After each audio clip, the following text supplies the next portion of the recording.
Buonasera, Cristiano Scatolin, socio di Indipendenza Veneta e coordinatore di Verona Nord. Quali pensa... Buonasera, buonasera, Cristiano Scatolin, socio di Indipendenza Veneta e coordinatore di Verona Nord. E quali pensi siano gli argomenti convincenti per far votare l'indipendenza veneta?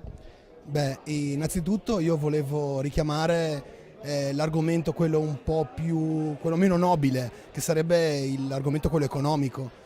Non dobbiamo dimenticare che il Veneto ha un PIL di 150 miliardi di euro e di questi 150 miliardi di euro noi paghiamo 70 miliardi in tasse e riceviamo in servizi sul territorio solo 50 di questi miliardi, perdendo ogni anno 20 miliardi di euro, che detta così sembra una cifra che la gente non fa molto caso, non riesce a visualizzarla, ma se la dividiamo per 5 milioni di abitanti che ha il Veneto sono ben 4.000 euro a testa pro capite, quindi questo vuol dire bambini, pensionati, lavoratori, 4.000 euro a testa all'anno. In una famiglia di 4 persone 4.000 euro a testa sono 16.000 euro all'anno.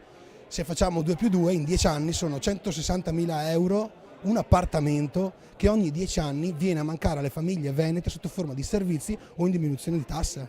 Questo penso che sia uno degli argomenti meno nobili, ma è quello che sta spingendo il Veneto al risveglio per tornare tutti insieme a una nuova Repubblica Veneta.